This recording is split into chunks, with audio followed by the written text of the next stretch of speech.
So, magandang gabi po, sir. Ang topic ko po ngayon ay about sa mga man-made disasters na may malawak at malalim na epekto.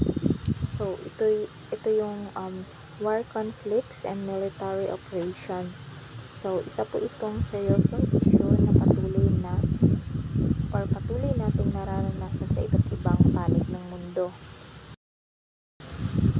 In introduction, kapag narinig natin yung mga salitang disaster o yung kadalasan is yung unang naiisip natin ay yun yung lindol, bagyo o baha, 'di ba?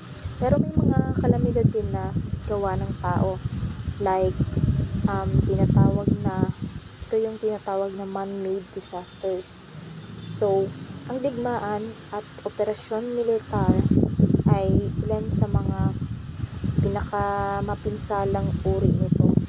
Sila yung mga nagdudulot ng pagkasira ng buhay, yung komunidad or yung kinabukasan. So, in brief definition, ang war conflicts ay tumutukoy sa mga laban sa pagitan ng mga grupo o bansa o rebelde. So, maaari ring sanhi ito ng relihiyon, politika, or yung teritoryo. Samantala, yung mga military operations ay may mga organisadong aksyon ng militar. Ito yung mga bahagi ng digmaan o para protektahan ang isang lugar laban sa banta.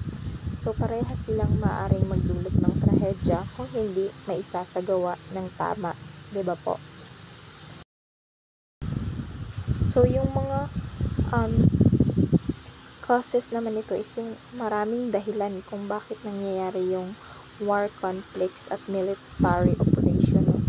First is yung political disagreements. Ito yun kung saan nagkakaroon ng hindi pagkakaintindihan ang pamahalaan.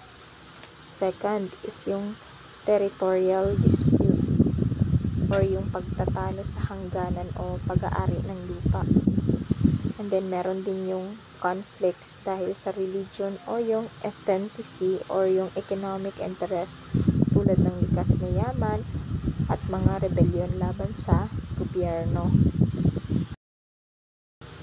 And then yung mga epekto naman nito sa katauhan, effects on people. Ito yung ang unang naapektuhan ng giyera ay yung mga tao.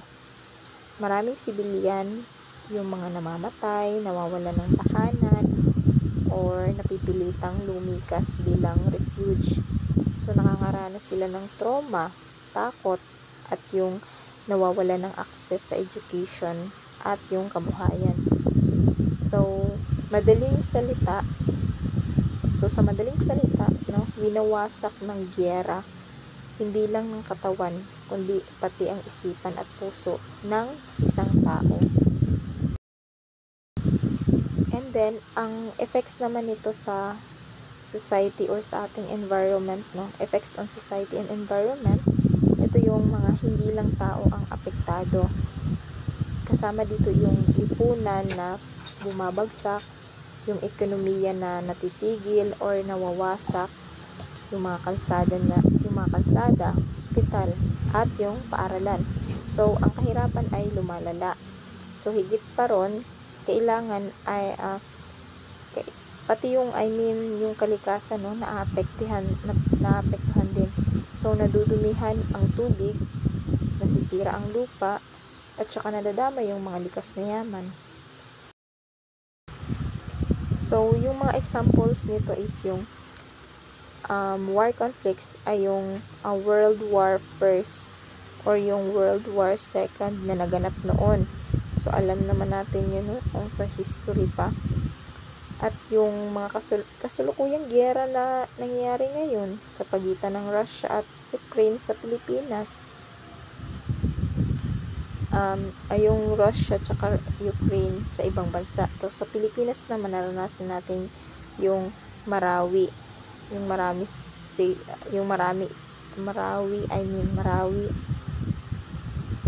noong 2017 yun siya kung saan ang militar ay lumaban sa teroristang grupo. So, lahat ng yun ay nag-iwan ng malaking trauma at pagkasira. So, paano tayo magre-response at paano tayo magkakaroon ng solusyon? So, may mga paraan upang mabawasan ang epekto ng war conflicts. Una ay ang peace talks. So, mas mainam na mapag-usapan kaysa magbarilan. Pangalawa, yung international support mula sa UN or yung NGOs natin, no? Pangatlo, turuan natin ang kabataan tungkol sa kapayapaan. So, kailangan din ng mga humanitarian aid para sa biktima at sa mga programang nagtatayo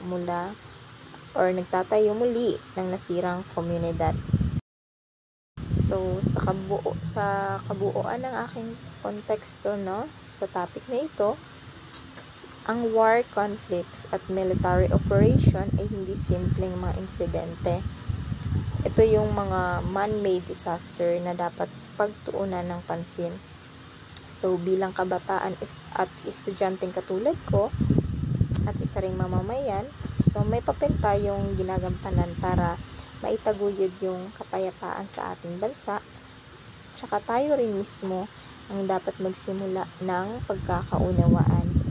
Mas piliin natin ang pag-usap kaysa sa sigawan at yung pagtulong kaysa sa pananakit. So, that's all for today. Thank you po.